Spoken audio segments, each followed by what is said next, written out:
네. 자, 우선 안녕하세요. 네. 저는 소정건설 대표 김찬이라고 하고요. 그리고 이제 이 세미나는 원래 작년에 그 헬퍼님이 부탁을 하셔서 이렇게 준비를 했었는데 저희도 바쁘고 또 헬퍼님도 시간이 안 맞아서 좀 미루고 있다가 저희가 이제 동백의 골조가 세 동이 올라가면서 요 정도 되면 보여드려도 되겠다 싶어서 이제 이 세미나를 준비하게 됐고요. 그러니까 제가 여러분한테 전달하고자 하는 부분은 잘못 알고 있는 부분들이 되게 많거든요. 그러니까 실예로 제가 지금 오늘 이 자료를 좀 가져왔는데 이게 뭐냐면 샘플북이에요. 우선 참고로 말씀드리면 저는 프로클리마 사장하고 안 친해요. 프로클리마 사장이랑 저는 약간 불편한 관계예요. 근데 프로클리마 제품을 제가 되게 좋아해요. 유로벤트 제품 사장하고는 전 친해요.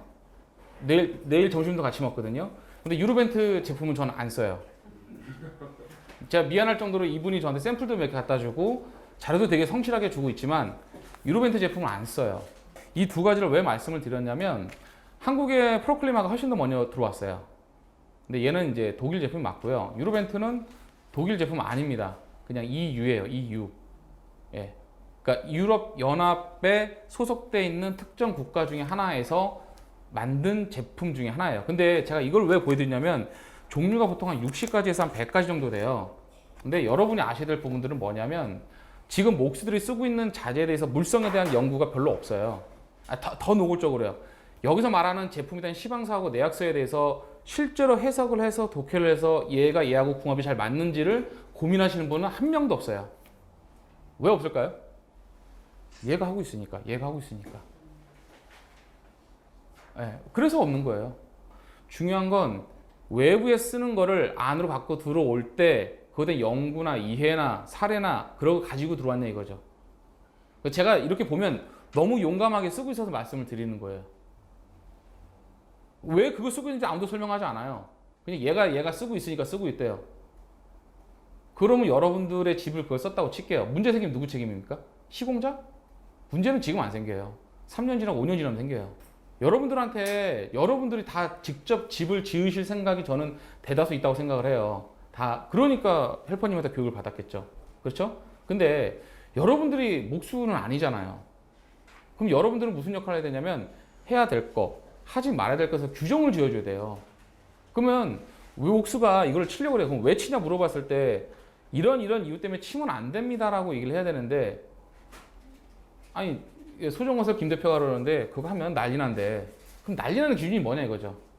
그러니까 저는 그리고 성격이 원래 직설적입니다. 이제 여러분이 이 사람 스타일이 좀 그런가 보다 이해해 주시고 들으세요. 그러니까 아무런 여러분한테 나쁜 마음 없고 그런 마음 없습니다. 그 뭐냐면요. 자기 집이 아니니까 그렇게 쉽게 말할 수 있어요. 자기가 안 살아봤으니까. 제가 또 한 가지 노골적인 얘기 드릴게요. 시공을 한다는 목수들 다 털어서 시공사 사장 다 털어서 자기 집이 목조주택이고 그 집에 살고 있는 사람이 얼마나 될 것 같습니까? 10%채 못 받습니다. 그렇게 좋다는데 왜 목조주택에 안 사냐고요. 그렇게 좋다고 얘기를 하는데 왜 안 살아요 목조주택에. 그렇게 좋다고 하는데 왜 단독주택에 안 살아요. 돈이 없어서요? 제가 볼 때는 돈이 없어서는 아닌 것 같은데요. 교육 때문에 그럴 수 있죠. 그렇게 정말 좋으면 살아야죠. 근데 이게 뭐냐면 사는 사람 입장에서 바라보는 거하고 그냥 그거를 일을 하는 사람 입장하고는 아주 틀린 거예요. 사는 사람은 그냥 여기에 계속 살기 때문에 여기서 발생되는 문제가 계속 피부로 와닿으니까 그게 계속 쌓이는 거예요. 그럼 그다음 해결점을 찾고 싶은 거고. 어쨌든 그렇고요. 이거 꼭 우리 세미나 시작할게요. 제가 세미나 시작할게요. 합리적인 단독주택 시공 계획과 시공인데요.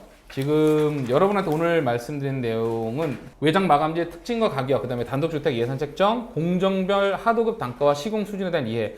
3번이 되게 중요해요. 왜냐하면 여러분이 가장 어려운 부분이 뭐냐면 이게 평당 550이라는 건 내가 알겠어. 근데 뭐가 얼마고 이거를 아무도 말을 안 해줘. 다 숨겨.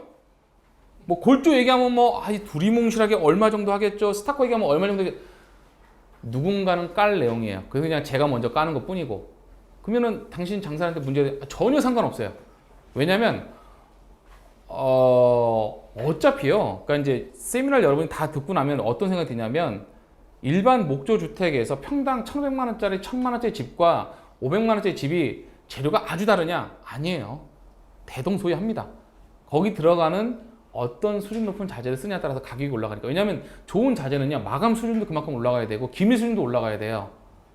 이게 뭐냐면 여러분들 이 동백갤러리 4호에 지금 창호가 다 1등급 창호가 들어가 있어요. 레아웃 창호가 들어가 있는데 3중률입니다. 근데 이 창호 중에서 하나만 싸구려 창호를 넣는다고 칠게요. 그러면 모든 결론 글로 다 쏠려요. 그리고 여러분들 아파트의 결로가 왜 생기는지에 대해서 혹시 궁금해 보신 적 없으십니까? 시공사는 아파트에 생기는 결로는 정상적이라고 얘기합니다. 그 습도의 뭐 결로점에서 이슬이 맺혀서 생기는 거라고 얘기를 해요. 그건 하자예요. 한국의 아파트의 마감이 어떻습니까? 밖에 콘크리트에 페인트예요. 외단열이 있어요? 없습니다. 근데 건축에서 기본은 외단열입니다. 내단열이 아니에요. 외단열이에요. 근데 한국의 아파트는 전부 다 내단열이에요. 왜 그렇게 지을까요? 그게 빨라요. 싸고. 시멘트 사이딩 마감 좀 얘기를 할게요. 이게 제일 싼 겁니다. 제일 싸요. 제일 쌉니다. 시멘트 사이딩 마감은요, 보통 30평 주택에서 그러니까 여러분들 시멘트 사이딩 마감 되는 집이 지금 왜 없을까요? 자, 시멘트 사이딩은요, 추워요. 엄청 추워요. 제가 강원도에 집이 평창에 하나 있고 정선에 하나 있는데, 하나는, 그러니까 둘 다 시멘트 사이딩 비슷한 거예요. 시멘트 보드 사이딩 하나 마감이 있고 제가 집이, 그 다음에 하나는 채널 사이딩이에요. 근데 다 외단열이 없어요. 엄청 추워요. 그러니까 제 집이니까 제가 당연히 신경 엄청 많이 썼겠죠. 그래도 추워요. 그래도 춥습니다. 자, 왜 춥냐면 외단열이 없기 때문에 추워요. 내단열만 있어서 춥습니다. 그리고 옛날에는 제가 이제 평창 집이 한 13년, 14년 정도 됐거든요. 13년, 14년 됐는데 그 집은 R19가 들어가 있어요. 근데 R19가 들어가는데 그냥 R19가 아니라 이소바라고 들어보셨나요? 이소바라고 있어요. 인슐레이션 만드는 회사요. 이소바인데 거기 걸 썼는데 그때 이후로 저는 이소바를 되게 싫어해요. 어쨌든 이소바를 싫어하는 이유는 그러니까 그 당시에 인슐레이션의 외피라 그러죠. 여러분들이 알고 있는 크래프트지. 그 외피에 비닐을 썼어요. 비닐 썼는데 거기다 구멍을 뻥뻥 뚫어놨는데 얘가 뭐가 문제냐면 결로가 생겨요. 내부에 결로가 생겨요. 그러니까 이거 뭐냐면 사계절 변화에 따른 어떤 대응 자체가 되게 많이 미흡했던 거죠. 어쨌든 뭐 그렇고요. 그 다음에 시멘트 사이딩이 너무나 추우니까 스타코 외장 마감이 되게 많아졌습니다. 왜냐면 외단열을 해야 되니까. 그래서 EPS가 뭔지는 아시죠? 스티로폴. 네, 스티로폴. 근데 이것도 할 얘기 되게 많아요. 여러분이 알고 있는 시공 사진 중에서 EPS 자재를 정상적으로 호스를 등급을 부여받아 쓰는 업체는 저는 한 군데도 못 봤습니다. 다 사기입니다. 다 거짓말이고.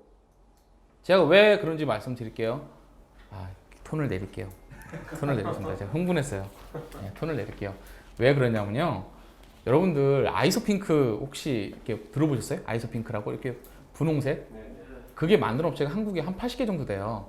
그러면 그 80개 업체 중에서 정상적으로 진짜 시험 성적서를 교부받아서 필증을 붙여가지고 팔 수 있는 업체가 몇 개나 될까요? 10%가 안 돼요. 그래서 아이소핑크는 1군에서는 벽상권만 씁니다. 벽상권만 써요. 벽상권 제외해서는 나머지는 안 써요. 왜냐하면 얘네들 장난을 치니까. 저희 사는 화성에도 그 아이소핑크 공장이 2군데나 있어요. 가봤죠. 그러니까 무슨 얘기를 하냐면 특호 원하면 특호 찍어주고 1호 원하면 1호 찍어주고. 이게 뭔지 아세요? 특호하고 1호의 가격 차이가 15% 차이가 납니다. 그러니까 여러분들이 만나는 EPS라고 하는, 그러니까 일반 EPS는 화이트죠. 근데 흑연을 집어넣은 거를 네오폴이라고 하죠.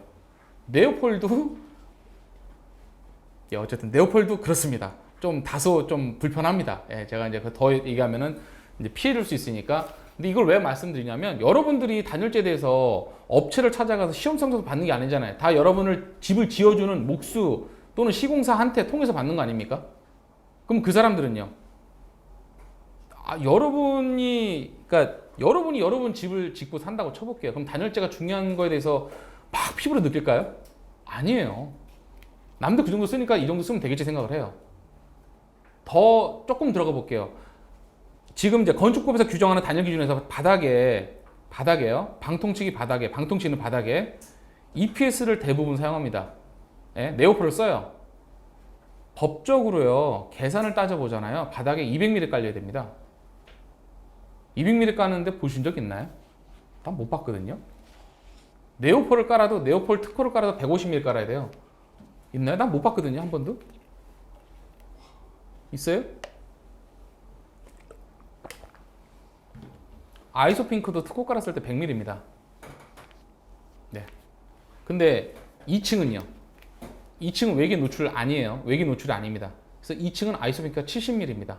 법으로 정해졌어요. 그럼 네오폴은 몇 mm 깔아야 되죠? 네오폴은 보통 1.3에서 1.5를 곱해요.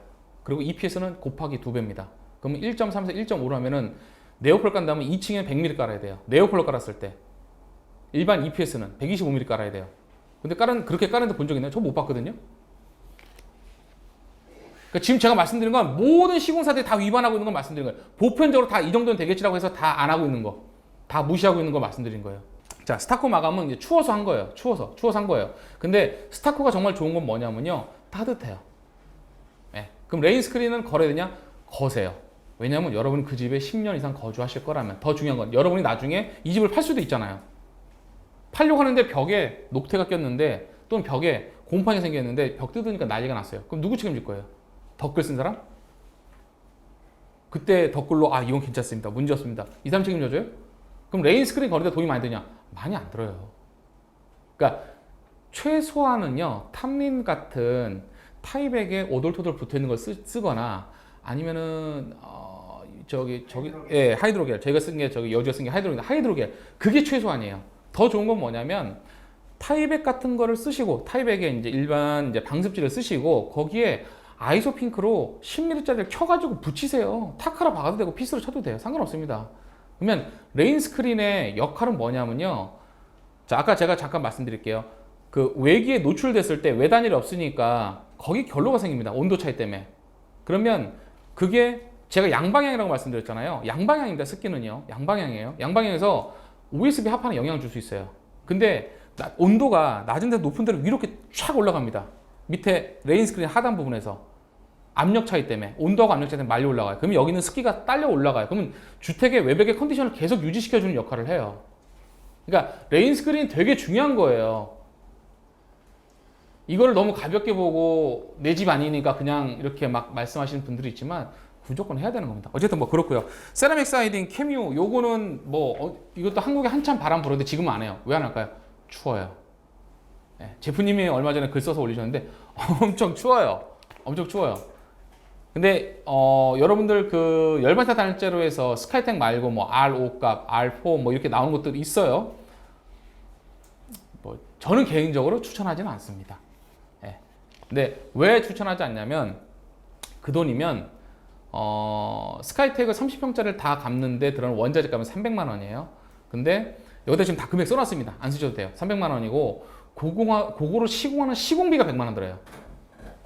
무거워요. 왜냐면 스카이텍이 무게가 엄청나게 무거워요. 이 사람 3명이서 붙어서 탁가 박아가면서 해야 되거든요. 힘들어요. 그러니까 그 부분 때문에 이거를 시공을 꺼려 합니다. 그럼 가장 편한 건 뭐죠? 가볍고 따뜻한 거죠. 뭐 이제 R4, R5 나온 것들, 외단열 값이 있다라고 하는 것들. 그럼 그게 외단열 값 있는지 없는지는 저는 모르겠어요. 근데 그 돈에 그걸 해도 어차피 50만 원, 100만 원 들어갑니다. 200만 원, 300만 원 투자해서 하는 게 낫습니다. 어쨌든 뭐 그렇고요. 그다음에 조정 마감이 있는데 조정 마감은 그냥 이렇게 보시면 돼요. 비싼 동네에 지어지는 마감재 가장 많은 게 뭔지 가서 보세요. 1순위 조적이에요. RC든 목조든. 왜 조적을 할까요? 뭐 조적을 하는 마감 이유가 있어요. 저희도 조적 되게 좋아하거든요. 그러니까 제가 조적을 좋아해요. 좋아하는 이유가 있어요. 조적을 좋아하는 이유는요. 비싸지만 얘가 주택하고 건물하고 떨어져 있습니다. 그래서 컨디션을 오랫동안 유지를 시켜줘요. 그리고 10년 지나도 20년 지나도 똑바로만 지으면 그 컨디션 그대로 가요. 그래서 조적을 선호합니다. 근데 스타코는 우선 제가 라브라 걸 써봤습니다. 써봤고 일반 스타코도 되게 많이 써봤고요. 스타코 플렉스도 당연히 써봤고요. 라브라를 우리 틈파 김관사 대표님이 추천해서 우선 써보고 느낀 점은 현재까지 만족해요. 근데 가격은 좀 사악한 것 같습니다. 가격은 이렇게 착하진 않아요. 그러니까 착하지 않은 이유 중에 하나가 제가 그 여주에 저희가 듀플렉스 시공하면서 외단열재를 EPS 50mm 쓰는데 진짜 2호를 가져오라 했어요. 제가요. 진짜 2호를 내가 검수하니까 진짜 2호. 그러니까 이제 그냥 라벨지 붙은 거 말고요. 진짜 2호는요 주먹으로 빵 쳐도 빵꾸 안 나요. 가짜 2호는 딱 치면 딱 빠개져요. 그냥 밟아도 알아요. 이런 말씀을 왜 드리냐면 단열재가 가짜 그렇게 많아요. 여러분이 확인할 길이 없으니까. 그러니까 이거는 여러분들 시공사랑 계약하시면서 시공사에서 자재 검수에 대한 내역이 있습니다. 자재 검수에 대한 내용이 있어요. 검수에 대한 권리를 갖고 있습니다. 계약자는. 그럼 자재 검수를 할 수 있죠. 그때 확인 요청할 수 있고. 근데 이게 되게 중요해요. 근데 이거를 제가 특정지어서 얘기하다 보니까 시공할 때 가격이 좀 더 올랐어요. 근데 거기까지만 하겠습니다. 그거는. 네, 그렇게 하고 우선 좀 넘어갈게요. 넘어가서 시멘트 사이딩 뭐 요 사진은 뭐 요거는 한국 사례가 아니에요. 외국 사례예요. 근데 해외는 시멘트 사이딩을 많이 써요. 네, 많이 씁니다. 쓰는 이유는 한 가지입니다. 한국처럼 따뜻하게 안 지내요. 네, 해외는 한국처럼 따뜻하게 안 지냅니다. 여러분들 중목구조 되게 요번에 지금 많이 이슈예요.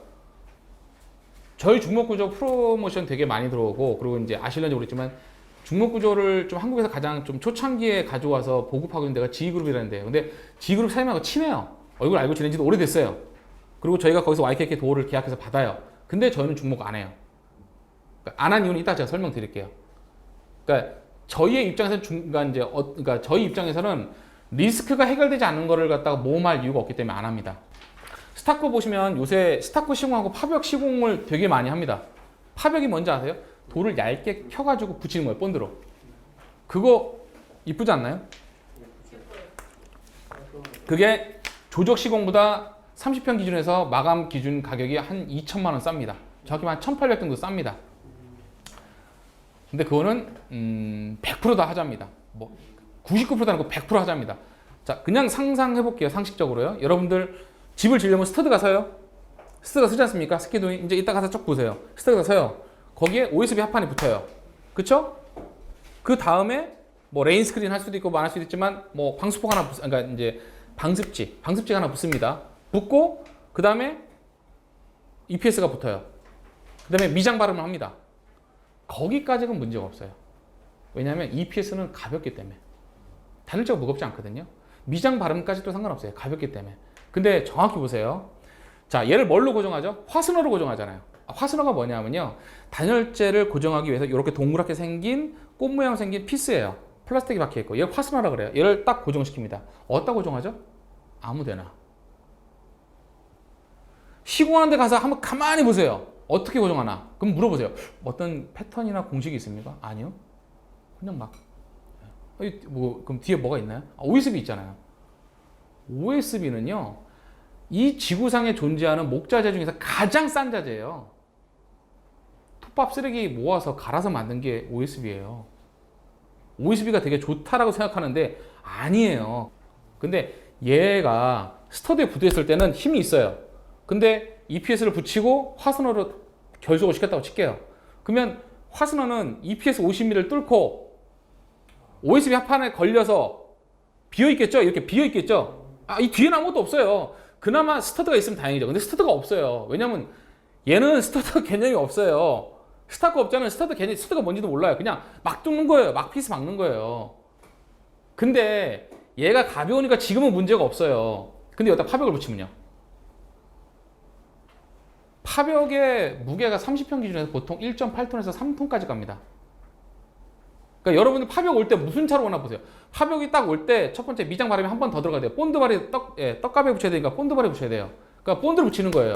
본드 무게가 있죠. 본드가 보통 한 10말에서 한 20말 옵니다. 그거 오죠. 1톤째 실려와요. 그리고 파벽이 또 옵니다. 한 팔레트로 들어서 지게차로. 걔가 또 1톤에서 1.5톤이 옵니다. 그걸 붙여요. 그 벽에 다 붙여요. 그럼 얘가 무슨 힘이 있어요? 얘가 무슨 힘이 있어요? 이렇게 붙였는데 벌어져요, 이렇게요. 근데 왜 시공사 이거 다 알아요? 모르는 데도 있겠죠, 물론. 그런 데는 이제 우리가 시공사로 말하긴 뭐하고 그냥 뭐 업자라고 표현할게요. 그러니까 최소한 자본금을 가지고 있는 면허를 유지하려고 생각하는 시공사들 다 알아요. 하지만 왜 이걸 시공할까요? 기분 나쁘게 들리시겠지만 여러분들이 원해서. 여러분들이 원하세요. 왜? 대표님, 저는 조적으로 마감하고 싶은데 예산이 부족해요. 2천만 원이. 이거 해결 방안이 없을까요? 이거는 시공사 입장에서는 주의해서 이걸 설명을 다 이렇게 해줘야 돼요. 근데 안 해요. 왜냐면 안 하면 이 사람이 다른 데 가서 계약하니까. 아, 여긴 해준다는데 니는 안 해줘? 아니, 놔둬라 임마. 내가 이거 살란다. 아, 시공사 여러분들 전화 한 통 해봐야 바로 뛰어오는 시공사 수십 개예요. 근데 자, 상식으로 생각해보세요. 얘가 벽 쪽 한 면에 원래 없어도 될 무게가 0.5톤이 붙어 있어요. 그럼 얘가 5년, 10년 지나면 안 벌어지겠냐고요. 합판이 무슨 힘이 있어요? 더군다나 레인 스크린 없다고 쳐볼게요. 레인 스크린 없으면요, 습기를 먹어서 합판은 힘이 완전 없어져요. 여러분들 여기 현장에 굴러다니는 OSB 한 장 가져가서 집 앞에 딱 던져놓고 딱 1년만 놔두세요.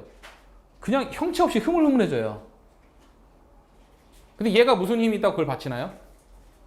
없어요. 여러분들이 지금 중요하게 생각하는 것도 제가 순서대로 말씀드린 거예요. 어쨌든 그거는 절대 하면 안 되는 짓이라는 걸 말씀드린 거예요. 그냥 차라리 스타코로 마감을 하세요. 욕심내지 마시고 차라리 집을 줄여서 조정 마감을 하든지 아니면 스타코로 끝내든지 욕심내서 파벽 붙이고 나중에 울지 마시고요.